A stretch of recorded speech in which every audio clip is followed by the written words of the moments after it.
दौंड तालुक्यातल्या यवतमध्ये गेल्या वर्षी ऑगस्ट महिन्यात दंगल झाल्यानंतर जवळपास 500 जणांवर गुन्हा दाखल झाला, ज्यातल्या 100 जणांची ओळख पटली आणि 17 ते 18 जण तत्काळ अटकही झाले.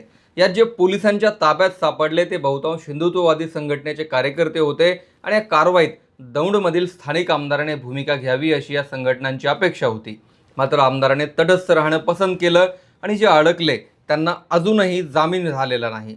दौंडच्या आमदारावर संघाशी निगडीत असलेल्या संघटना आणि हिंदुत्ववादी कार्यकर्ते प्रचंड नाराज झाले. दौंड नगर पंचायतीच्या निवडणुकीत भाजपने अशा संघटनेसोबत युती केली ज्यांच्या विरोधात भाजपच्याच नितेश राणे यांनी मोर्चा काढला होता. परिणामी पराभवाचा सामना करावा लागला. जिल्हा परिषदेत तर 7 पैकी फक्त एकच जागा आली आणि ज्या गोष्टीसाठी तटस्थ भूमिका ठेवली होती त्याचाही फटका बसला. ताजी घटना हिंदू मुस्लिम मुलगा आणि मुलीच्या प्रेम प्रकरणाची होती, ज्यावरून दौंडचे आमदार राहुल कुल यांना आरोपीला समर्थन दिले जात असल्याच्या आरोपावरून टार्गेट केलं गेलं. आधी राष्ट्रवादी, नंतर राष्ट्रीय समाज पक्ष आणि आता भाजपकडून आमदार असलेल्या राहुल कुल यांच्या कुटुंबाला दौंड तालुक्याच्या राजकारणाचा मोठा वारसा आहे आणि सगळ्या धर्मांना सोबत ठेवणारं कुटुंब अशी त्यांची ओळख आहे. मात्र भाजपात गेल्यानंतर त्यांच्या गेल्या वर्षभरातल्या कोणत्या अशा भूमिका आहेत ज्या भाजपला मानणाऱ्या लोकांनाही खटकतात, त्याचीच काही उदाहरणं तुम्हाला या व्हिडिओत पाहायला मिळतील. व्हिडिओला सुरुवात करण्यापूर्वी चॅनल सबस्क्राईब केलेलं नसेल तर सबस्क्राईब बटनवर क्लिक जरूर करा. राहुल कुल सध्या पुणे जिल्ह्यात भाजपच्या सर्वात वरिष्ठ नेत्यांपैकी एक आहेत आणि पुण्यातील जिल्हा स्तरावरील नेता म्हणून त्यांच्याकडे पाहिलं जातं. ताजं प्रकरण राहुल कुल यांच्या दौंड तालुक्यातलं आहे, ज्याने त्यांच्या भूमिकेवर चर्चेला वाव मिळाला. त्यात त्यांच्या आरोपीसोबतचे काही फोटो समोर आले आणि आरोपीचा चुलता त्यांचा कार्यकर्ता असल्याने त्याने पीडित कुटुंबाला मदत केली नाही अशी टीका थेट नाव घेऊन मुलीच्या आईनेच केली. या प्रकरणातील आरोपी झहीर शेख या तरुणाचा चुलता हा गावचा सरपंच होता आणि तो राहुल कुल यांचा कार्यकर्ताही आहे. शिवाय अझर शेख याचे बरेच व्यवसाय आहेत आणि त्या माध्यमातून त्यांनी स्वतःचा प्रभाव तयार केलाय. झहीर शेखला पोलीस ठाण्यात हजर करण्यापासून ते मुलीचा बॉन्डवर जबाब लिहून तयार ठेवण्यापर्यंतचं नियोजन, शिवाय बॉन्ड देण्याच्या आधीच मुलीची माध्यमांना मुलाखत, हे सगळे नियोजन झहीरच्या चुलत्यानेच लावल्याचं सांगितलं जातं. झहीरच्या चुलत्याने पुतण्याला कोर्टात हजर करण्याच्या आधी एक स्टेटस ठेवलं होतं, ज्यात आमदार राहुल कुल यांचा फोटो होता आणि सदैव एकनिष्ठ असं कॅप्शन होतं. हे स्टेटस पीडित कुटुंबाने माध्यमांसमोरही दाखवलं. दौंड तालुक्यात धार्मिक रंग देणाऱ्या घटना घडतात तेव्हा कायम राहुल कुल यांच्यावर प्रश्नचिन्ह उपस्थित केले जातात आणि त्यामागे काही कारणही आहेत. अत्यंत प्रतिकूल राजकीय परिस्थितीत कमळावर दौंड नगर परिषदेत लढणाऱ्या भाजपला स्वतःचा आमदार तालुक्यात असतानाही कमळावर निवडणूक लढवू शकत नसल्याची नामुष्की आली होती. वर्षानुवर्ष दौंड शहरातून भाजपला संपवण्याचं काम करणाऱ्या प्रेमसुख कटारिया यांच्या नागरी हित संरक्षण मंडळ या आघाडीसोबत भाजपने युती केल्याने एक नवा वाद ओढवला. नगर परिषद निवडणुकीच्या आधी हिंदू मुलीची छेड काढणं आणि एका जैन महिलेवर बलात्कार केल्याचं प्रकरण घडलं होतं. त्यावेळी दौंड शहरात हिंदू मुस्लिम वादही पेटला. आमदार नितेश राणे दौंडमध्ये गेले आणि मोर्चाही काढला.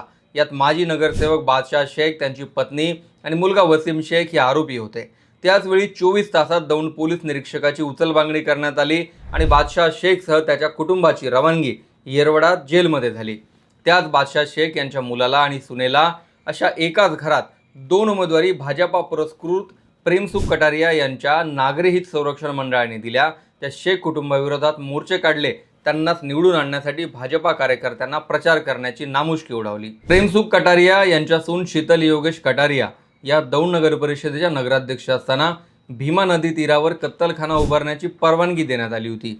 हिंदुत्व मिरवणाऱ्या भाजपने प्रेमसुख कटारिया यांनी मंजूर केलेला कत्तलखाना रद्द करण्यासाठी बंडादादा कराडकर आणि शिरीष महाराज मोरे यांच्या उपस्थितीत मोठं आंदोलन केलं.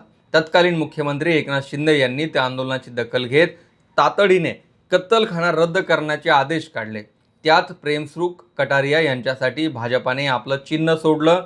पक्षाच्या पारंपरिक मतदारांनाही ते आवडलं नव्हतं.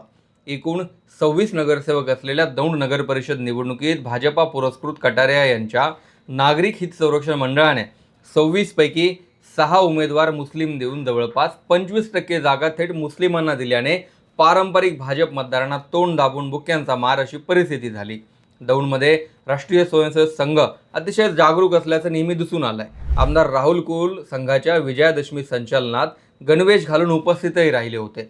याला महिनाच झाला असताना राहुल कुल यांनी नगर परिषद निवडणुकीत अचानक घेतलेली भूमिका ती भाजपच्या पारंपरिक मतदारांना खटकणारी ठरली. परिणामी नगर परिषद हातातून गेली आणि भाजपचा पराभव झाला.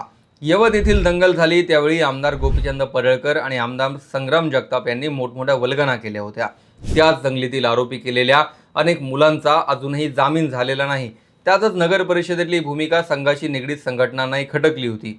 नगर परिषदेत नगराध्यक्षपद गमावं लागल्यानंतर जिल्हा परिषद निवडणुकीत राहुल कुल यांना विजयाची अपेक्षा होती, कारण ते येत्या काळात जिल्ह्यात भाजपचं नेतृत्व करू पाहतायत. त्यामुळे तालुक्यात भाजप अबाधित ठेवण्याचं आव्हान त्यांच्यासमोर होतं. मात्र जिल्हा परिषदेतही भाजपचा तालुक्यात सुपडा साफ झाला आणि फक्त एकच सदस्य निवडून आणता आला. राहुल कुल यांनी आजपर्यंत कधीही कट्टर हिंदुत्ववादाची भूमिका घेतलेली नाही आणि ते तटस्थ राहणंच पसंत करतात. पण गेल्या काही महिन्यात त्यांच्या मतदारसंघात होणारे हिंदुत्ववादी मोर्चे, धार्मिक घटना या सगळ्यापासून दूर राहण्यावरून त्यांच्यावर कायम टीका होतीये.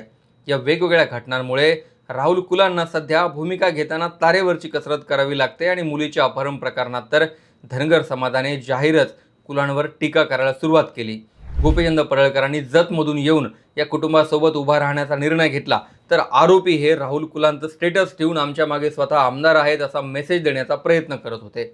दरम्यान राहुल कुल यांनी या प्रकरणात जाहीर केलं की आरोपीचा आणि माझा कसलाही संबंध नाही आणि मी त्याला ओळखतही नाही.